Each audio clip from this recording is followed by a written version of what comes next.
wonderful program for you this evening. My name is Beth Conrad, and I'm the head of the journalism program here at Loyola University Chicago. And I have a great pleasure of being involved with both of our co-sponsors for this program. For the Chicago Headline Club, I serve on the board, happily so. For the Society of Professional Journalists Loyola chapter, I am the faculty advisor, so that's great. A couple of people we want to thank really quick. Megan Ashbrook for helping us set up some different things. James and Chen certainly did a wonderful job. Our SBJ Loyola chapter, e-board, and some of our members, many of whom are here tonight. We have a full crowd in our studio right now. We also have an overflow in the back part where we have about 25 others. The program is going to be videotaped. We think that we're going to be putting it on the Chicago Headline Club website, but more about that a little bit later. So with all those thanks behind us, the person I really want to thank to help make this possible is our dean, Don Hyder, and he has a couple of comments for you. Thank you, Beth. I'm going to try to multitask here with my mini props. So I'm just going to set the stage tonight and then introduce the moderators and we'll get started. But a few facts to sort of set the terrain for tonight's discussion.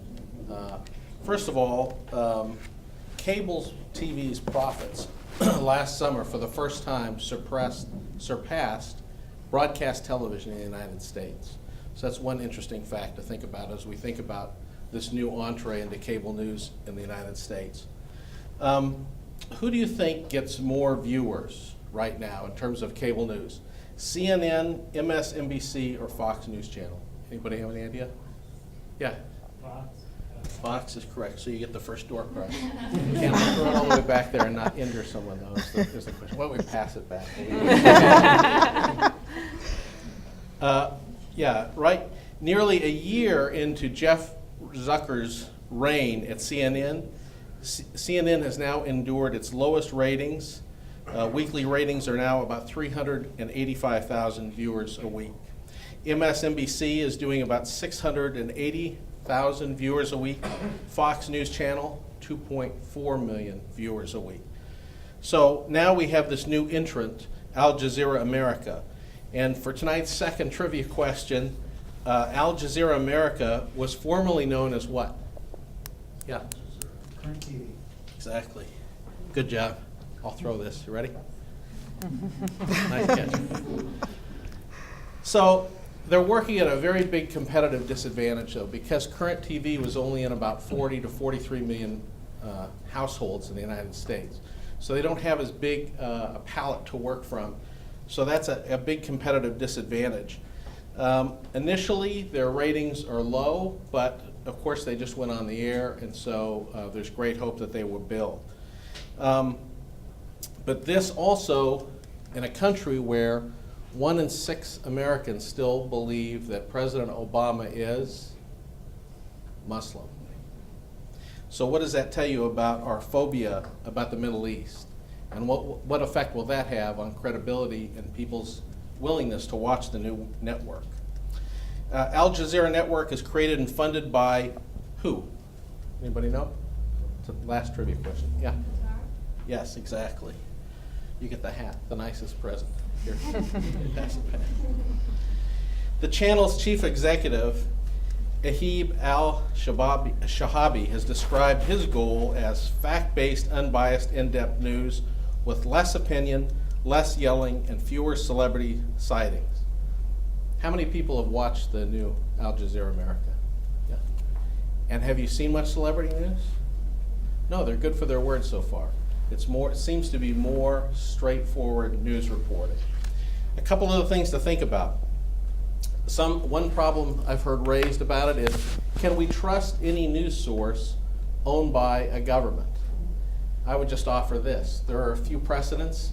Ever heard of the BBC, NPR? So in terms of national subsidy anyway. And what may be a plus also to think about as we set the terrain for this is it sort of sets another precedent for news entities owned by outfits that don't have to make a profit. For instance, can we think of another one that just happened recently? Washington Post, right? Owned by a guy who's making a few dollars on another enterprise. So all that sets the scene for our discussion tonight, which I hope will be a lively discussion. Let me introduce our two moderators for tonight's panel. Tonight's program is co-sponsored, as Beth said, by two chapters of the Society of Professional Journalists. Elise Haas is the president of the Loyola Student SBJ chapter. She's helped build this chapter now to 50 members. She's a sophomore majoring in journalism from Kansas City, Missouri. She's very active with SBJ, having attended the regional conference in St. Louis this last spring. And behind me is a good friend of our program, Fernando Diaz. He's the president of the Chicago Headline Club. It's the largest professional SBJ chapter in the country. Fernando is the managing editor of Hoy, which is the Spanish language daily newspaper with publications in New York, Chicago, LA. Hoy is published by the Tribune Company. And Fernando is a former reporter with the Daily Herald, Chicago reporter. He's also been featured on WBEZ, and we've had a good working relationship with Hoy and Fernando. So welcome to you both, and I hope we have a good program. Thank you very much. We will, attendance, is this your phone? Don? What's that? Your phone? No, that's Oh, That's no, yours? not mine. Just want to make sure. just in case anybody calls. Yep. So no, thank you all for being here. This is an amazing attendance. I feel bad for the people who are in the overflow room, but I'm glad we have an overflow room and that there are people in it. As Don and Beth, can everybody hear me okay? Yes? Okay, great. So I want to present our panelists very quickly, and then we're going to ask them each a question, and then we're going to head over to Elise for some monitoring that the chapter has been doing. And then we're going to hopefully engage in a lot of the conversation around both this channel, opportunities in news, and this new player in cable. So right here immediately to my left is Usher Qureshi, an award-winning reporter who joined Al Jazeera America as the first correspondent in its Chicago bureau. He was correspondent for WTTW, Chicago's PBS affiliate, where he reported for the nightly news program Chicago Tonight and contributed to the PBS NewsHour. He served as chief investigative reporter for KCTV in Kansas City, Missouri. He was CNN Islamabad bureau chief and correspondent immediately following the 9/11 attacks. To his left is my colleague and friend, Mary Wisniewski, who covers religion and Midwest news for Reuters, serving both as a reporter and an editor. She's a founding member of the Reuters domestic news team, created in 2010 to cover U.S. politics, crime, natural disasters, and other general non-business U.S. news for the International Wire Service. Before coming to Reuters, she worked for the Chicago Sun-Times, Bloomberg, and Chicago Lawyer. She is also on the board of the Chicago Headline Club. And to her left is Rochelle Rogers, a former producer for ABC News in its Asia Bureau, and is a broadcast journalism professor here at Loyola University. She spent 24 hours following the Al Jazeera political correspondent during the 2004 presidential campaign for a Nightline special with Ted Koppel. We'll be talking about that. Rogers received 2 Peabody Awards for her with her fellow CNN colleagues for coverage of the Arab Spring in 2012 and the big oil spill of 2011. So our first question here, if I could ask Usher. Do we want to show the clips? Let's jump right into the clips. All right, here's some clips for you who have not seen Al Jazeera America. Here's this right now.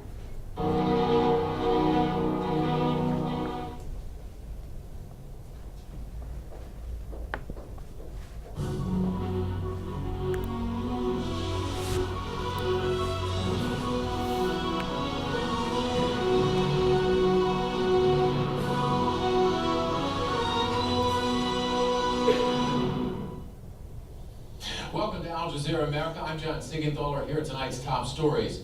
President Obama met with Pakistani Prime Minister today to discuss the strained relationship between the two countries. Among the topics, U.S. drone strikes in the region, which has strained relations with Pakistani officials. A 7-hour diplomatic meeting in Rome today between the Secretary of State and Israeli Prime Minister. The leaders discussed several issues, including Iran's nuclear program. Netanyahu said the world should not accept what he calls a partial deal. A federal trial got underway today to decide if Detroit is eligible for bankruptcy. The city has filed a bankruptcy petition in an effort to deal with $18 billion in debt. That's the biggest municipal bankruptcy filing in history. Retirees, pension funds, and unions were in court today to fight bankruptcy and protect their retirement payments. A 14-year-old Boston student has been arraigned after allegedly stabbing a teacher to death. Officers found the body of math teacher Colleen Ritzer in the woods behind Danvers High School. The student, Philip Chisholm, is being tried as an adult. That's the news at this hour. America Tonight with Joey Chen is next. I'm John Siegenthaler. I'll see you back here at 11 Eastern, 8 Pacific, and you can always get the latest news on AlJazeera.com.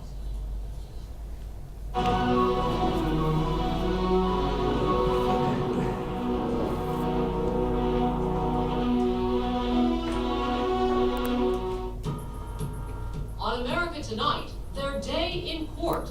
The city of Detroit makes its case for bankruptcy. But is the Motor City really broke? The emergency manager is evaluating the value of everything that Detroit owns.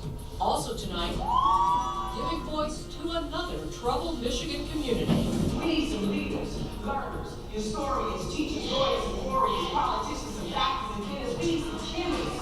The search for new opportunities in a place where many have given up hope, trying to raise a phoenix from the rubble of Flint. And creating a new vision of Iran. Once hidden by scenes of combat, artists are helping a brighter picture emerge.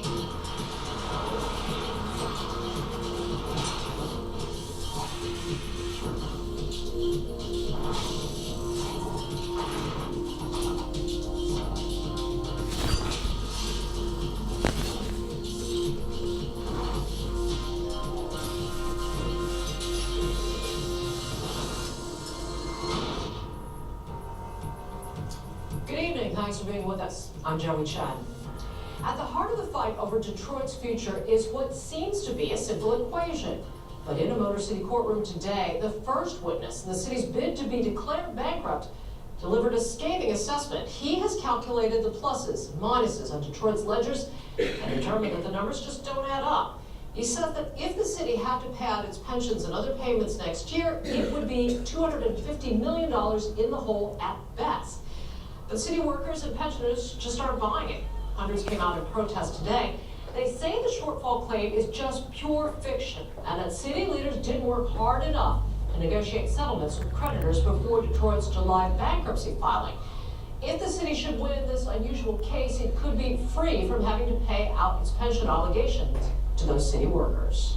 It makes me feel as if I'm irrelevant, insignificant, and my voice it just doesn't matter. So we have to get out and show support for those who have been unjustly treated in this whole bankruptcy scheme. In some ways, Detroit's financial downfall isn't all that surprising. We have heard and seen many reports from the former industrial powerhouse. All right. Well, you've seen some clips of some of Al Jazeera's programming. We'll now talk to Usher here as the first Chicago correspondent for Al Jazeera. Don had referenced the fact that we have a fractured ecosystem, fractured audience, fewer people watching TV. What does Al Jazeera bring to this ecosystem, and what makes it unique as an entrant into this environment? Well, I mean, I think it was the whole reason that I was interested in being part of the network was this idea of going back to sort of the nuts and bolts of what our mission was originally.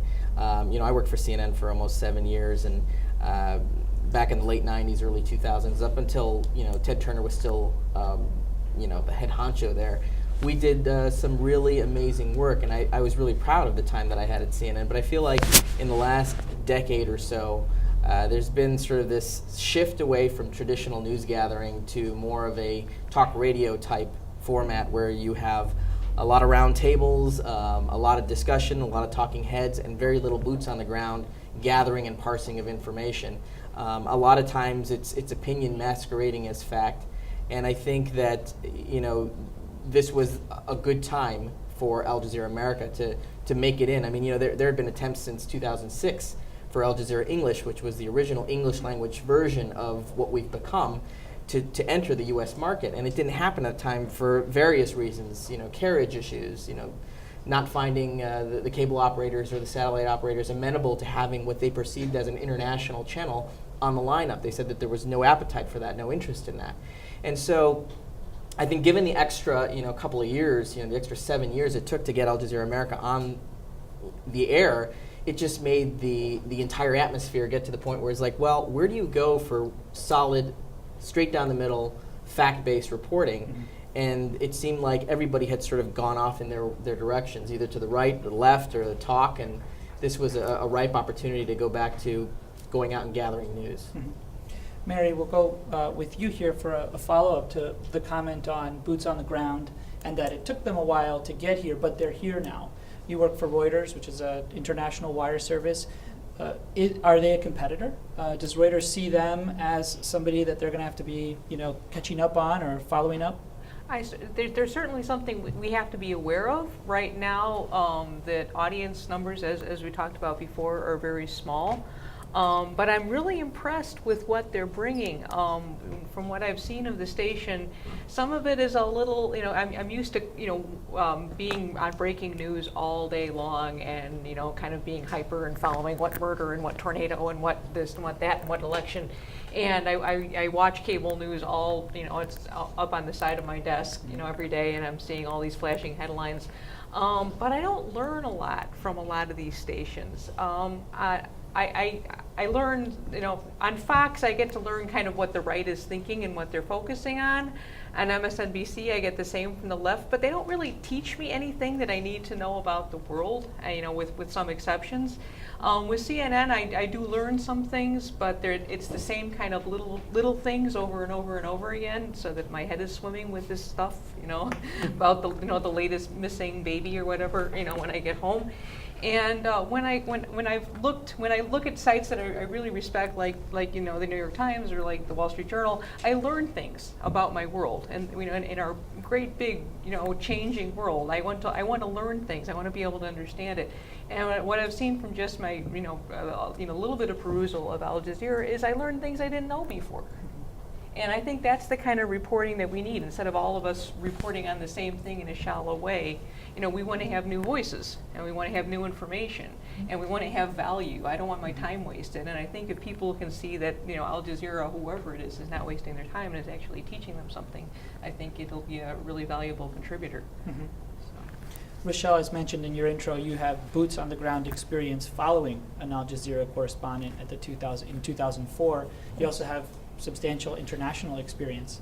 Does it fill a niche, as Mary and Usher have been describing? And what, in your opinion, do you see as its opportunity now that it's here to succeed in this landscape?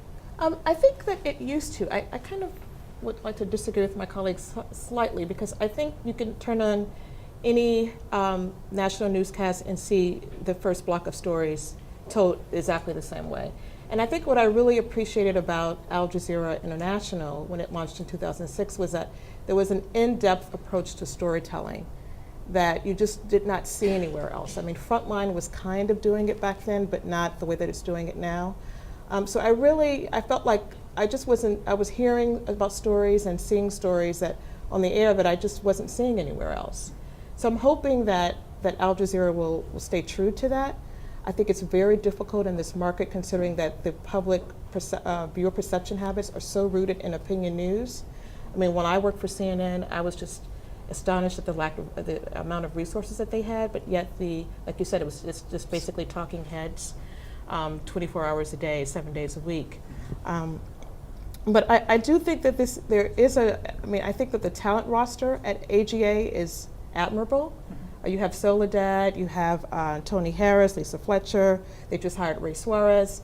So you have really credible names that from the industry that are now there, that the networks have basically just written off, for lack of a better word. So I do think that they have an opportunity. Okay. Yes. Well, the Loyola Student SPJ chapter has been conducting some monitoring of the broadcast, and Elise is going to tell us a little bit about their work. Thank you, Fernando. That's right. Our chapter of SPJ has monitored Al Jazeera America. We had 4 monitoring sessions with about 15 to 20 students from 6 to 9 p.m.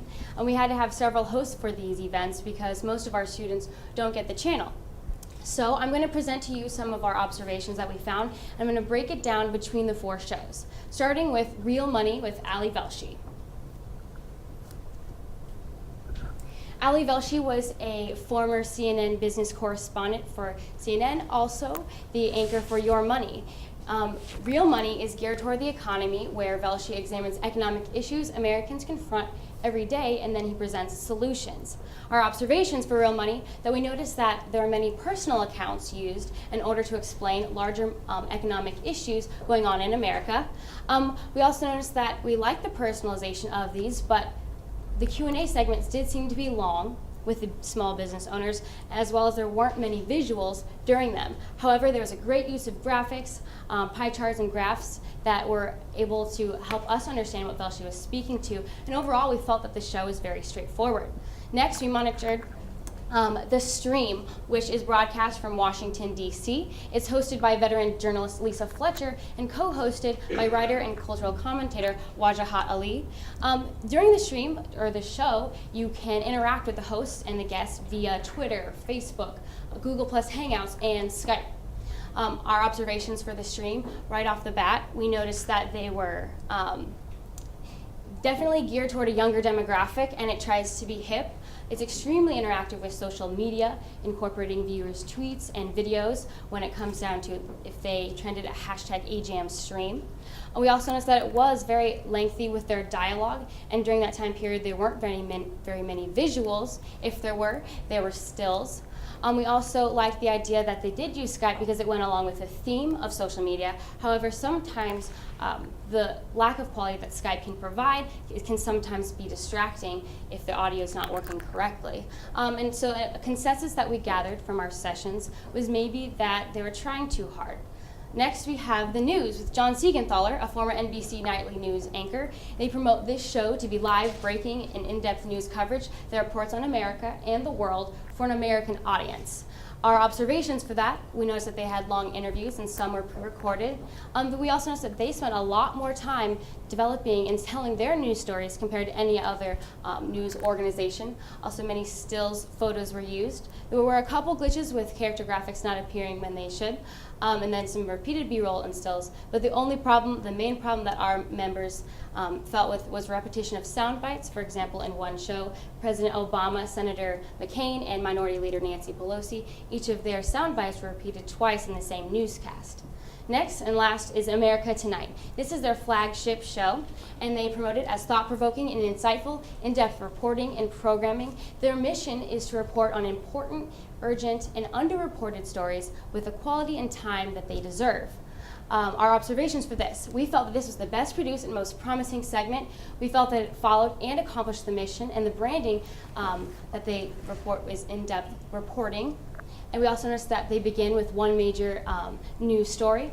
However, our SPJ members did feel split on their interest level of the show. While some felt that the story formats were comprehensive reporting, others were bored by the long story formats.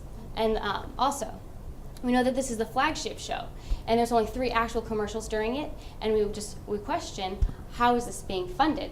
And some overall observations that we gathered. We liked the music and we loved the set design. It was very colorful, trendy, stimulating, and dynamic. Regarding experts, we noticed that there was a heavy reliance on college and university professors. But during those interview sessions with them, we felt that the anchors were kinder and gentler in regards to not cutting off when maybe they should have if they were running on or being redundant. And lastly, the logo. We can all agree as our group, we felt that the logo was very cool looking, but as Americans we couldn't identify with it. So it always was a source of question, wonder, and inquiry. For us it was more Middle Eastern than American. So those were the observations that my chapter of SPJ gathered. And so Fernando, how about we just have the panelists address some of these observations before moving to questions in the audience. That sounds great. So I wanted to know if there were any follow-up comments, or maybe you guys wanted to comment on the monitoring or on your independent perspective, having viewed or participating in creating the news. Sure. Well, the first thing I'll say is that was pretty kind, I think. I mean, you have to remember this, from the moment we announced the channel to the time we actually launched was 8 months for an international 24-hour news network. I thought that was ridiculous. When they told me we were launching August 20th, I said, this is not going to happen August 20th. Everybody I talked to said, nope, it's August 20th. And I thought this is like some secret internal date that they're just talking about to get everybody working, and that we're really going to launch like a year later. Because that's what happened with Al Jazeera English. They took 14 months to launch. So And that was 14 months, I think, after they had actually told you what date they were going to launch. 14 months after that. So I said, "There's no way we're going to launch August 20th. I don't know what the requirements are for us to launch that date, but it's not going to happen." But we flipped the switch at 3 p.m. on August 20th and went live. And mind you, some of the staff had not been hired yet. It was literally, I mean, the way one executive described it to me was, we were trying to change a transmission while the car was driving.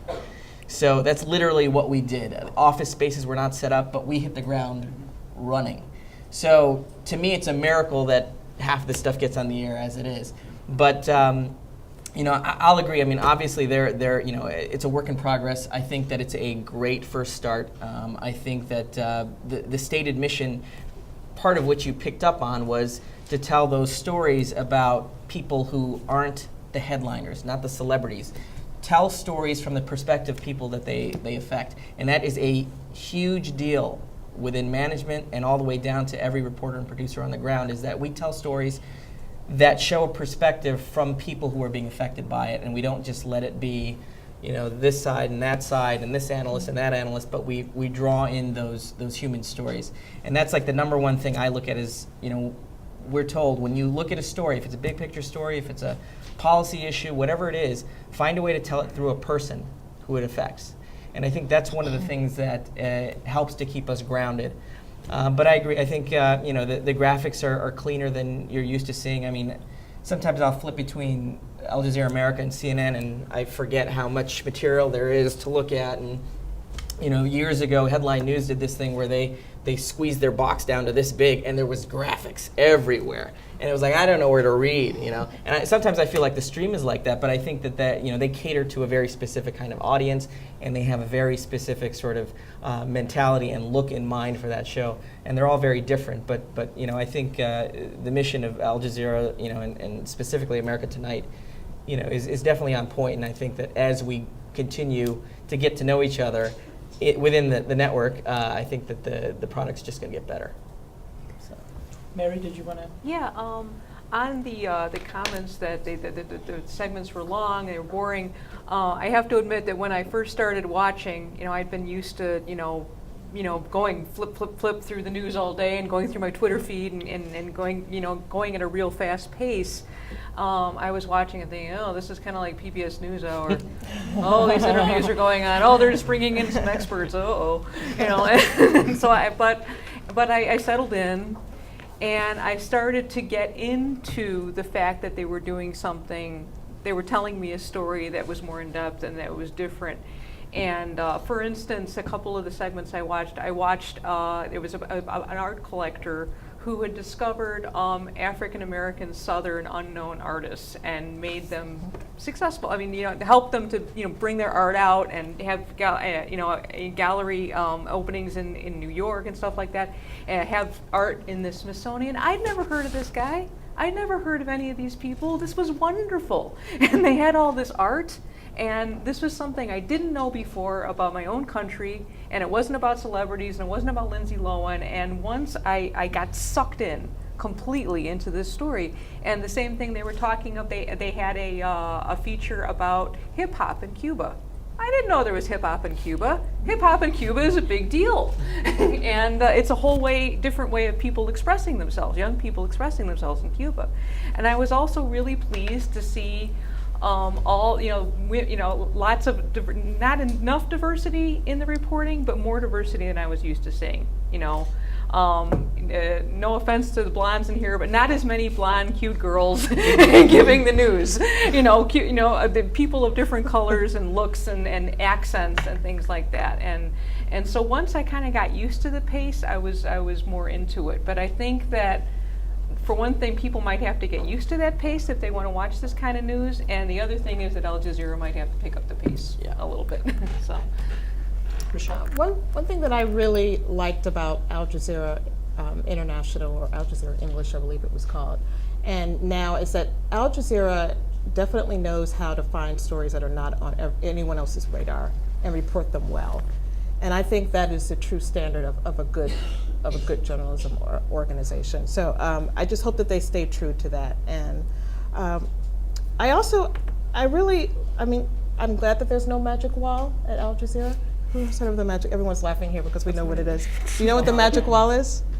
On CNN, on election night, when they have this huge graphic wall with all these numbers, and you have John King standing there like with his finger just going through all these different graphics. Anyway, it's really quite interesting. And I don't want to think about how much it cost. It was a fortune. But I'm glad that they're kind of staying away from that and just sticking to the facts and sticking to news. I would like to see more tape. I think that there's too much talking back and forth, and the pieces are just too short for me to really invest in them. But I think overall, I think that they're off to a good start. I do think that they need to have, the pieces need to be longer, because that's what I think what really resonated well with a lot of people earlier on. It's just Can I have you talk to my bosses for a little bit, just about the longer? No, I think that they acknowledge that, and they say if a story sustains itself, it can go as long as it needs to go. Right. And but I think that there is this mentality. I mean, we all are used to minute 15, minute 30, and right. I mean, I came from the PBS, so I was used to doing 9-minute pieces. So right. For me, this is like, oh my God, this is like nothing. No offense against the news. Yeah, no, yeah, sorry. But I mean, yeah, I agree with you there.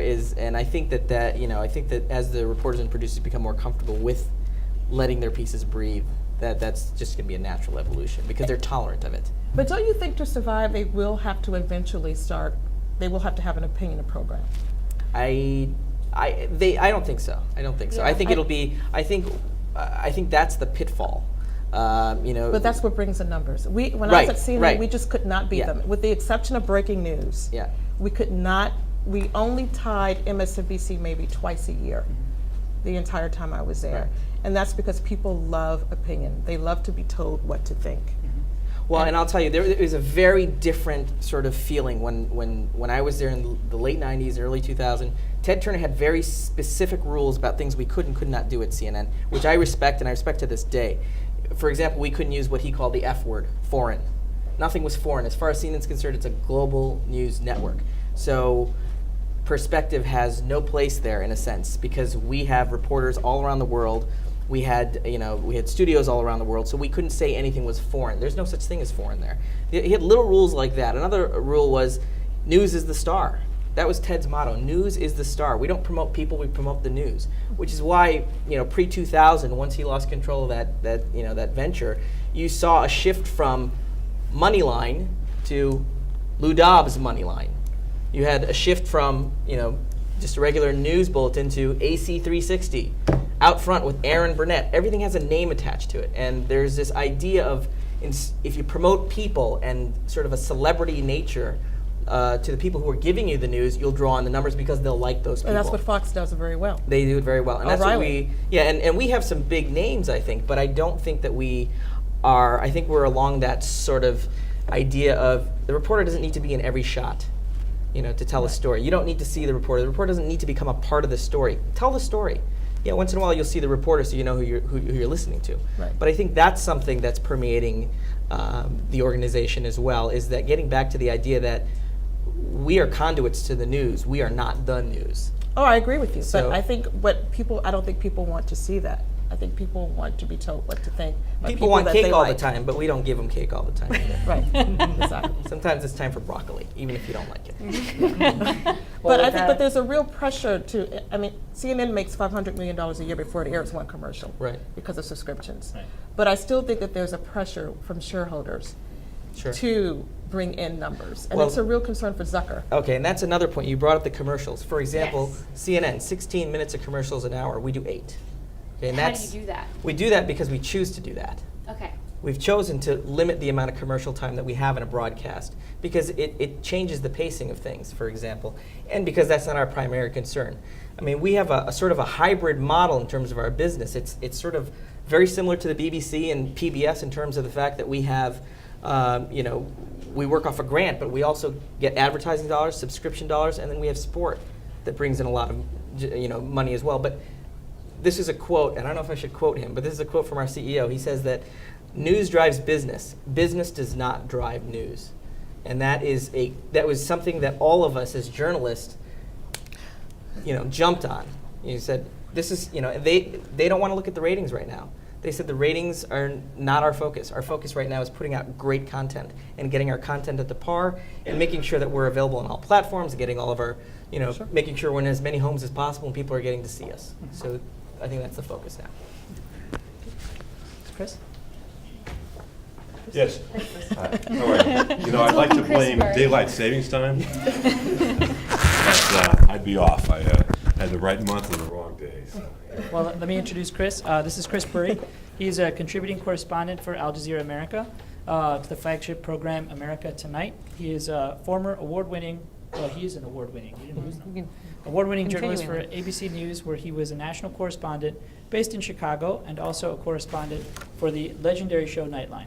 Currently, he's a senior journalist in residence at DePaul University and co-host of In the Loop, a weekly public affairs program on WYCC.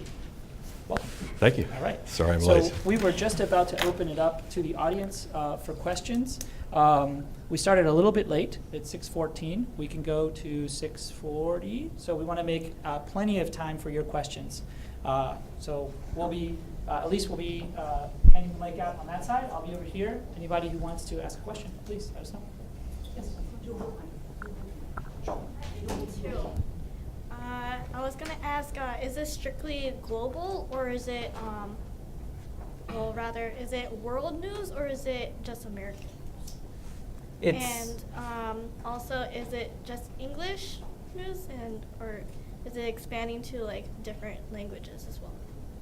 That's a question above my head, but I'll tell you, yes, there was a lot of talk about what we were going to be, because Al Jazeera English was a very sort of international channel. And with this reimagining, with the opening of 12 bureaus across the country, the thought was, well, we're an American channel, we'll be covering domestic news, but you'll get a healthy dose of international news when warranted. And I know originally, some of the news reports, the articles had come out earlier that it'd be a 60-40 mix, something like that.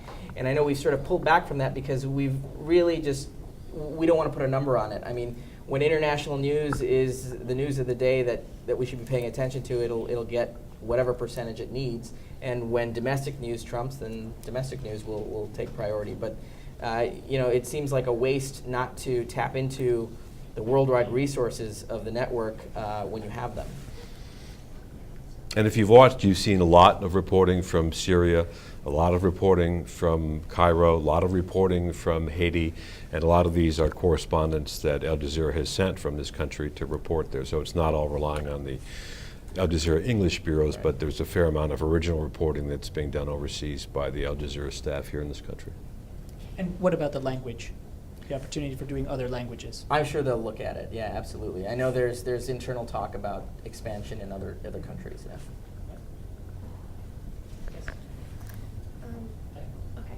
Some people have negative perceptions of Al Jazeera because Al Jazeera is Middle Eastern based, and it is known for, during the 9/11 attacks, showing video of Osama bin Laden.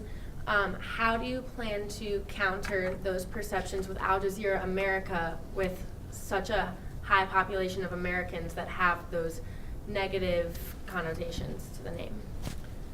Well, I mean, the fact of the matter is, they had access. I was in Islamabad when all those tapes were coming out. I was the bureau chief for CNN at the time, and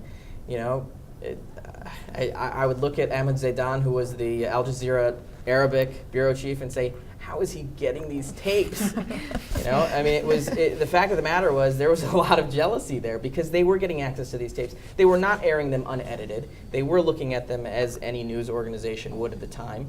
If CNN did broadcast parts of the tapes, we would go through them and find relevant portions and use them. So, this sort of perpetuated itself that the network would air unedited, clips from Al-Qaeda leaders like Osama bin Laden, which was not the case. It treated all those tapes like any other news organization would.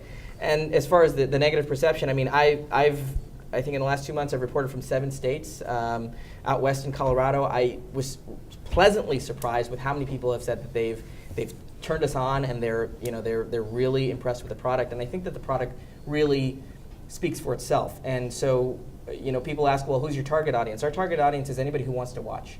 And if you watch and you like it, you'll continue to watch. But we're not going to cater to, there's some people whose perceptions will never change. And those people will continue to watch whatever channels they want to watch.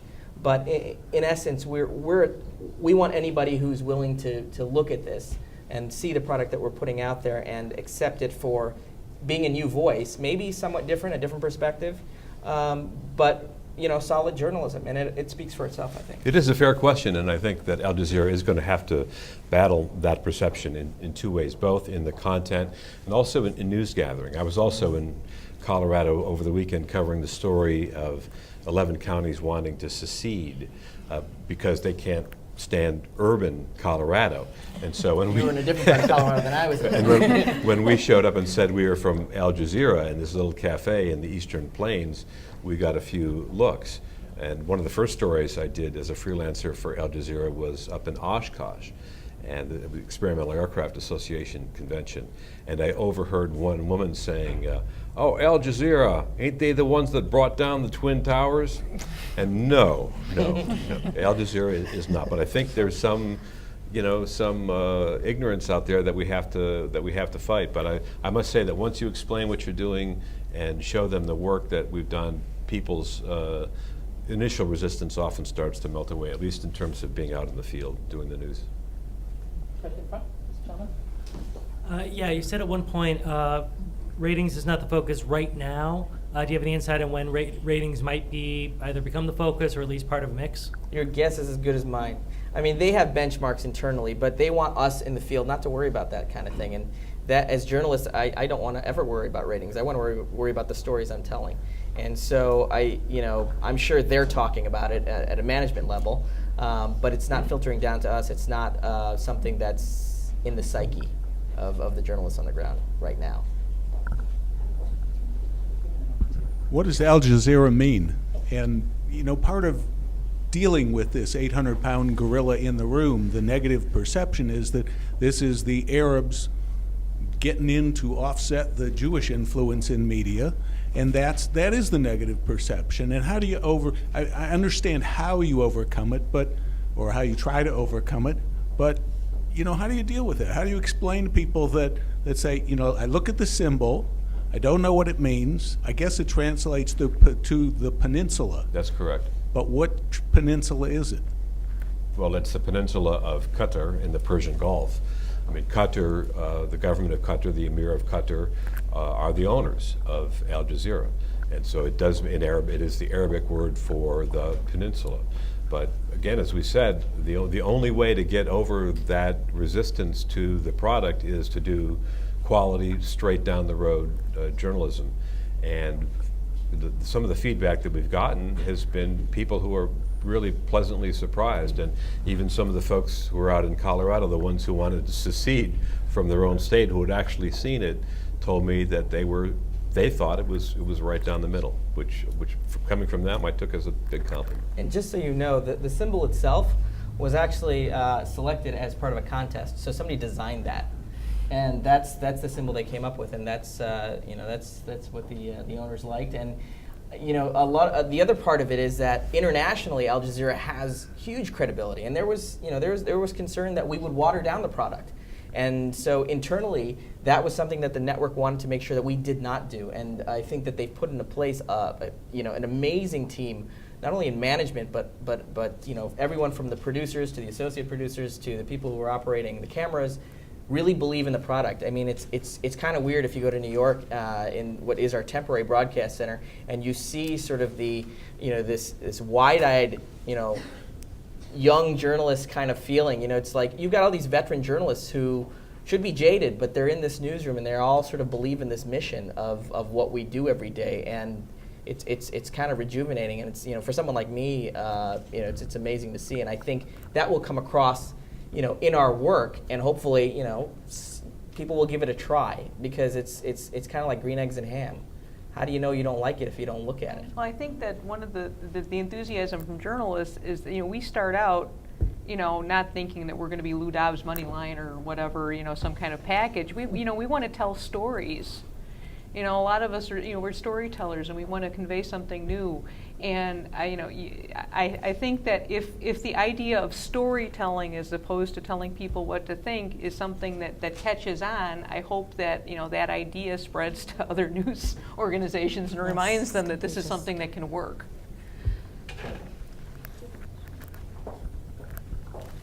Hi, my name is Stephanie Beth-Monte. I'm also a part of the SPJ. Like Elise said, when we were monitoring, we had trouble each of us watching it on our own because it's on a premium channel. So do you think that they plan on changing this distribution so it's easier for people to view? That's an everyday discussion, as far as I know, is how to make it accessible to people. And I mean, obviously, it took them 7 years to get on the air at all here. So it's chipping away and getting into all the markets. We're in 55 million homes now. We just recently announced that we came to an agreement with Time Warner Cable, which was the first cable operator to drop us before they even saw the product. It was a huge, it was a huge development, Yeah, getting huge. Time Warner. That's 10 million more households Right. than we had 2 weeks ago.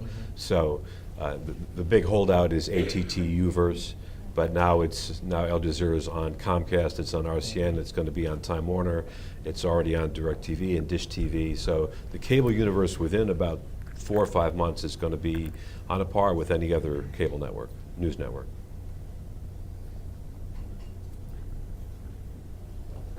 Hi, I'm Maria. I'm also a member of SPJ, and I was wondering, how much influence does Qatar have on your network? I haven't spoken to anybody from Qatar, have you? Only when I got hired. Yeah. So they own the network, so I'm sure there's going to be some influence. They're the ultimate boss. There's no getting around that. So far, the people that I've dealt with have been veteran American journalists. I work for a program called America Tonight, which is based in Washington. A lot of people there have worked at Nightline, worked at National Public Radio, worked at newspapers, a lot of CNN veterans as well. So the personnel really come from the mainstream of American media, both radio, television, and newspapers.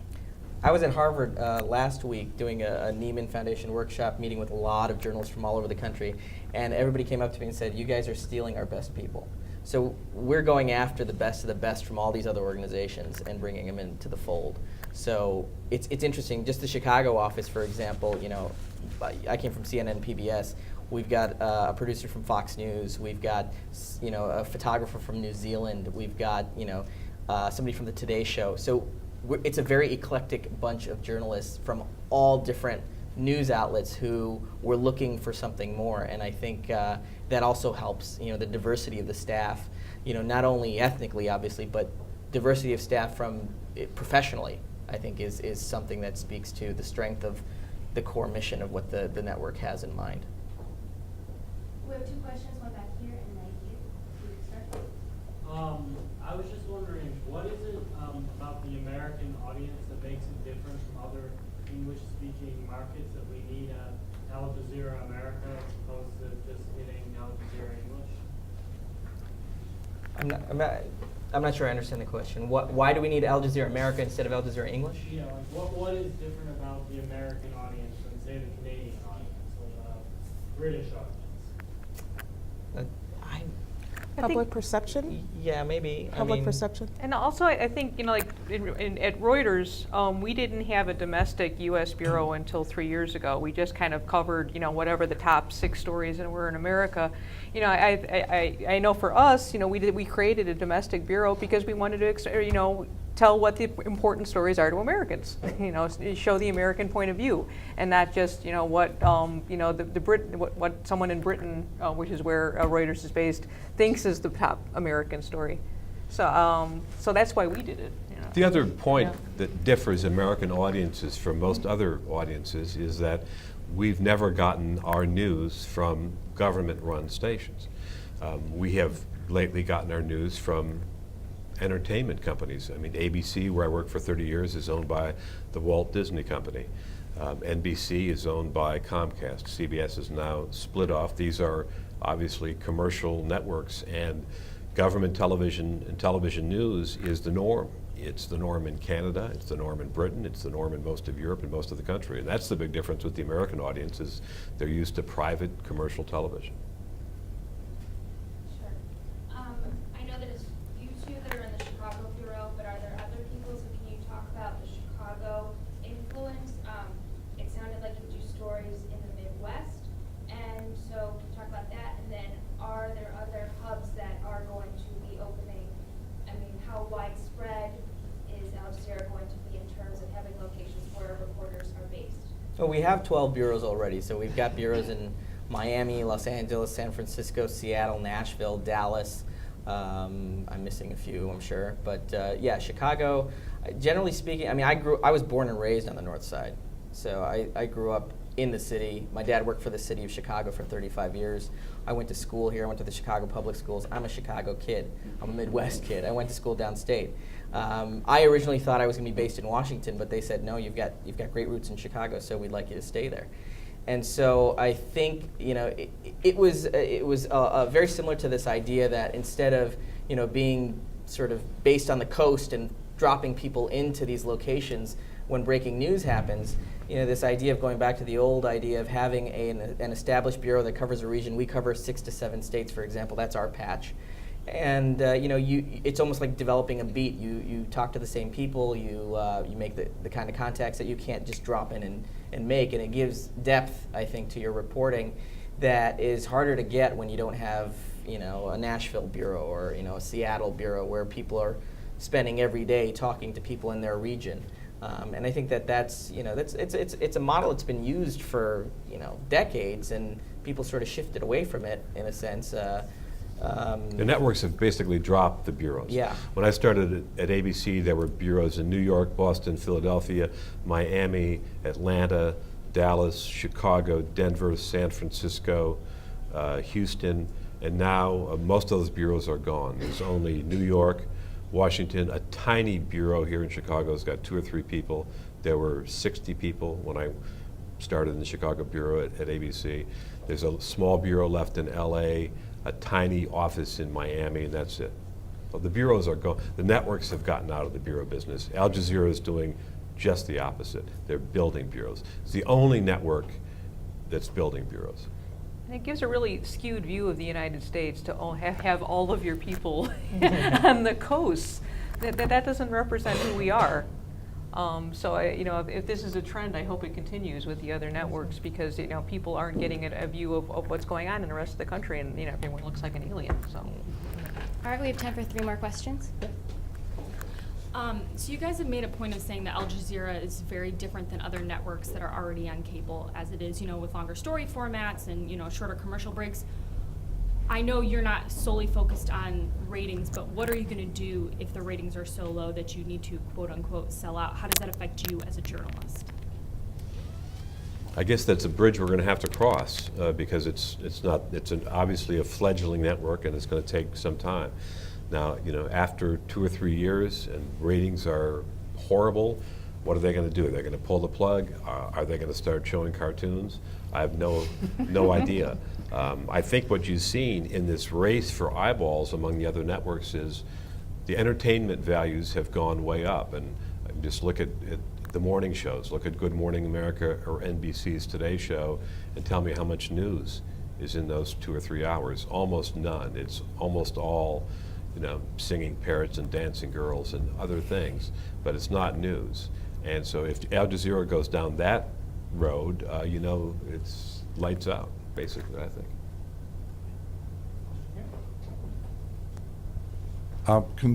Concerning perceptions of Al Jazeera, obviously one of the areas of interest, as alluded to by an earlier questioner, would be how it covers either Jewish or Israel-related issues in America or outside of America. I believe that on the first night of programming, there was an interview, I believe, with Stephen Walt, the controversial co-author of a book on the Israel lobby. Could you, or do any other interviews or programs related to that come to mind that you could tell us about as far as Jewish or Israel-related issues that you've covered in America? Well, in my freelancing time, since August, I haven't covered any of those in the United States yet. Me neither. Is that something that you have maybe not gotten around to, or it's just something that... You'd have to give us an example of the news event that you're talking about. I mean, right? Yeah, I can't think of anything. I mean, if there's a news event, I think the judgment should be how is a major news event that involves Jewish-American relations or Jewish-Arab relations, how is that covered? And, you know, I don't think there's been a really big one in at least Not since we started, at least. domestically. Yeah, not but domestically. I think it's a fair, a fair thing to keep. It'll be interesting to look watch for. when it does happen. And And would our it be last something question. in America or American Israel? It could be either. Right. It just depends on the news. Yeah. All right. One more question? I can't reach all the way back here. So I think it's really courageous that you guys, that Al Jazeera is kind of reporting or seeking out underreported stories. But I was just wondering, how is it that you select the criteria for what is newsworthy and what is not? Thank you. I think it involves Miley Cyrus. That's automatically not newsworthy. So, there was one night we were watching what was on Al Jazeera America, and we were talking about Syria, and at the same time they were talking about twerking on CNN.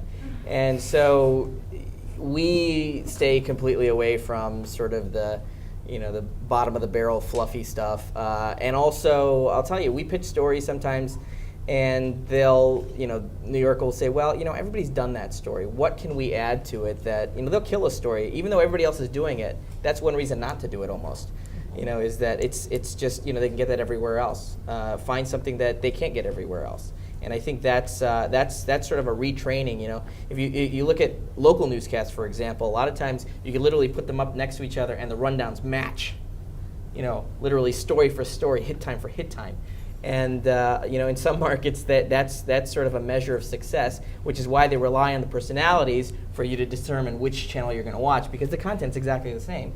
So the idea at Al Jazeera is basically that, well, the content's got to be different, otherwise why would anybody want to watch us? If we start chasing CNN, one, we'll lose, and two, we'll go off mission.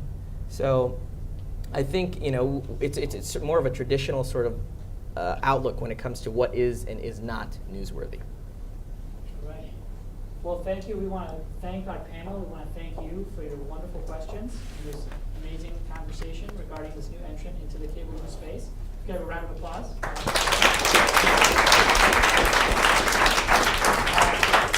And I want to thank all of the SPG members who are involved and helped monitoring all these sessions. So, for you guys.